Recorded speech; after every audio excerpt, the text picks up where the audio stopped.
What's up, you guys? My name is Hutch, and I make videos and put them on the internet.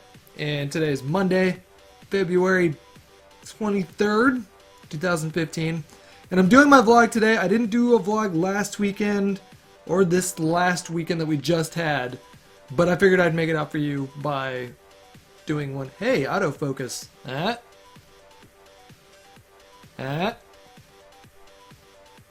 Didn't do it that time. I got a new webcam to make the stream look prettier, and I think that it does. So, I got a Logitech, what is it, C920 or something like that. It's the 1080p one. It's the one that all the streamers have.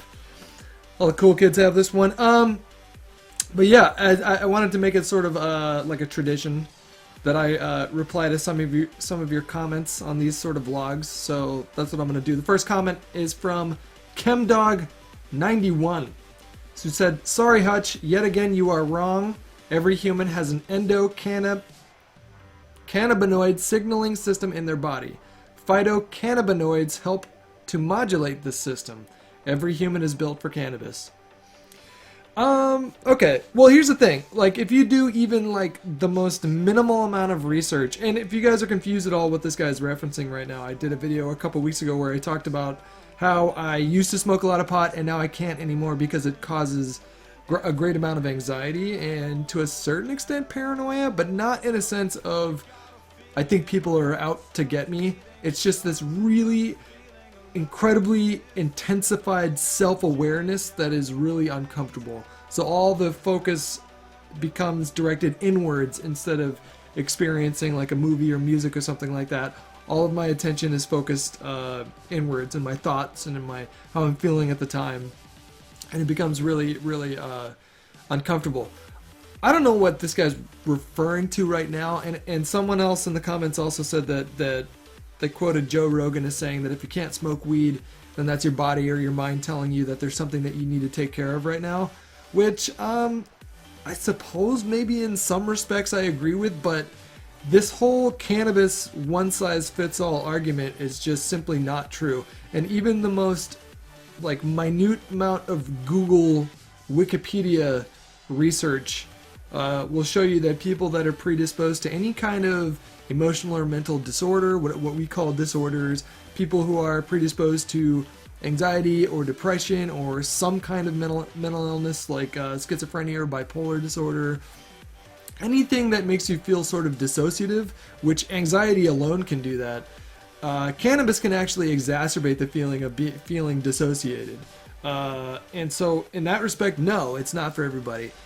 While, barring any kind of mental illness or emotional turmoil that you're going through, I think that cannabis is something that if you enjoy, you shouldn't feel ashamed of enjoying. And if it's having a positive influence on your life, then I see no moral, ethical, physical, I have no problem with anybody choosing to do that with their own body. But to suggest that everybody is built to enjoy cannabis is simply not true from my own experience.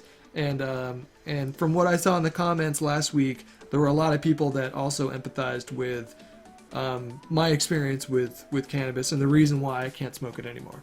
The second comment that I wanted to respond to is from Gators1496, who said, "The So Your series was so good. I'm wondering if you ever had any serious bouts of depression or anxiety or hypochondria." And I wanted to backpack off of what I was talking about replying to the first comment, and the answer to that is yes. I've had, like, I don't know about full-blown hypochondria because I've never gone through an experience where I thought that I had some sort of physical ailment. My hypochondria was more specified with, like, I really worried that there was something wrong with me mentally. I thought, I went through stages when I was like 19, 20, 21 where I was extremely depressed and anxious, and I wasn't experiencing any kind of auditory hallucinations or visual hallucinations or anything like that, but I was afraid that that was going to come. And so I was like really preoccupied with this idea that I was going to lose my mind and go crazy one day. And that was like a really strong fear that I had for a long time. And I used to try and like research what, I would pop in whatever symptoms I thought I was experiencing at the time in like WebMD and research all these mental and emotional disorders, trying to find one that fit me. And lo and behold, and it's often the case that this happens, I found like 25. So by the end of my Googling, I had convinced myself that I had borderline personality disorder, schizoaffective disorder, schizophrenia, or bipolar type 1, 2, and 3, and the list goes on and on and on. I have since relinquished my, I've since tried to, like, stopped trying to diagnose myself with anything and just work with what I have. And my life got a lot better when I was not trying to figure out what exactly was wrong with me, instead of figuring out exactly who I am and then living my life in a way that caters to my strengths and avoids, I do my best to avoid certain downfalls or things that bring me down. And I can say that these days, depression isn't really a huge part of my life. Anxiety is like really minimal. And honestly, it really depends on what I'm going through in my life. There's a lot of external factors that can make someone feel really anxious or depressed, and when those factors are not there, poof, a lot of the symptoms just sort of go away without any need for pharmaceutical or any other kind of medicine to help you get through that sort of thing. Like, those things aren't necessary once you separate yourself from or cut things out of your life that cause you stress and make you feel down on yourself. The third comment that I wanted to respond to was from Nick Capone. This one's a little long, so bear with me. It says, "People get divorced because it's not working." He was quoting me. "Something about the nonchalant tone is disconcerting. Marriage is in tradition a very sacred thing. Treating it as if you and your significant other were dating makes it seem your respect for it as an eternal bond is non-existent." He then says, "Fill in the blanks yourself of reasons why people don't get along as well as they think they're going to. Wouldn't prolonged dating more or less eliminate that in most cases? I'm glad you're happier now, Hutch." Those were just points that stuck out to me, though.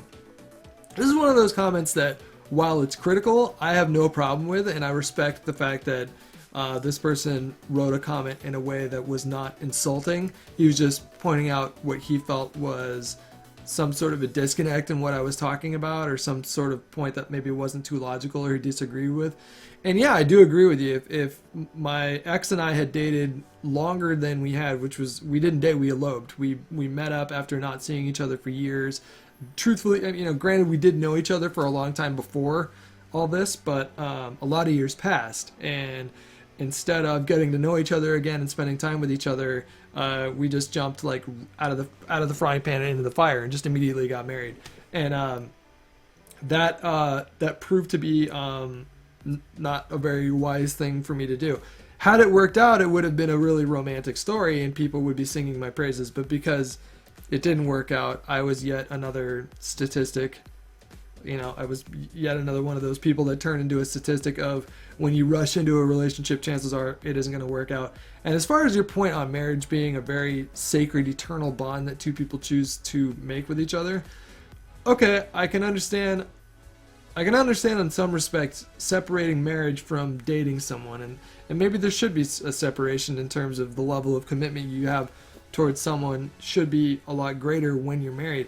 And I would argue that it was for me. Like, I stuck around in that marriage for probably a lot longer than I should because we were married. If we were just dating, I think I would have left a lot longer than it took me to leave. Like, when I left, I had been really unhappy with it for a long time, and I stuck around and put myself in a position where I was like constantly not feeling really great about myself because we were married. So I would argue that I did make an effort. I mean, 2 years isn't really that long when you look at the entire scope of your life, but a year of being unhappy, that's a long time. And that when you stack those days next to each other, like one after the other, you can get to a pretty bad place really quick if you stick around in situations like that. Twas a Dream wrote, "Why don't you make vids with other YouTubers? What happened with you and Sea Nanners?" So nothing happened between me and Sea Nanners. I made a video about this, I don't know, probably like a month ago, where I talked about it. Literally nothing happened. I lost interest in doing Gary's mod, and that's a really, like, that's the primary game that he plays and a lot of other YouTubers play, and it's not something that I enjoy all that much. I mean, maybe if I played it like once or twice a month, I could find a way to like enjoy it and like make funny videos, but it just wasn't really interesting me all that much. But that's not to say that we're never ever gonna make videos again. We made a video. I think we made 2 Grand Theft Auto. Or I think I made 2 Grand Theft Auto videos playing with Sark and Nanners. And I just spoke with Sark like a week or 2 ago and convinced him to download H1Z1 because I'm just like really enjoying that game right now, and that's sort of what I'm focused on. And Sark said he was totally down to play. So it's not like I'm not down to play with other YouTubers. It's just I like to play what I like to play, and if other people like to play it, then come play video games with me. And if the same goes if the reverse scenario was the case. If someone was playing a game that they really enjoyed and they invited me to play, and it just so happened to be a game that I was enjoying too, then I would totally have no problem playing that game, and just as long as I'm having fun. Like, I don't want to make any videos. I mean, there was a long stretch last year where I was making videos where I remembered, like, during capturing and during the editing process, none of it was really like fun, like, at all to me, and that made me feel like super not good in the pit of my stomach because it felt like I wasn't really putting something on the internet that was worth watching, and I just didn't like the way that I felt about myself after I would make those kinds of videos and post it, even though people, like, by and large were super happy with those videos. Like, the response and the feedback and the likes, the dislikes was always like through the roof, and I would even read comments from people praising, like, these guys have such great chemistry, and like, and when on the inside I was feeling that wasn't the case. Yeah, it's just one of those things where it's like, if it feels right, then I'm totally down to do it, and if it's not really a game I'm interested in playing, then I'm not gonna play it for the most part. Sometimes I'll play games just because, you know, a buddy really wants me to play a game. But if you guys have any suggestions for like party type games that aren't Gary's Mod, then feel free to leave comments in the chat and make suggestions for games that you think would make for funny YouTube videos. Yeah, so I think today's vlog was just going to be about responding to these comments, and if you guys have comments that you'd like to see me respond to, then go ahead and drop a comment in the comment section below. And hopefully you guys had a good weekend, and hopefully you guys are going to have a good week, and I will talk to you later.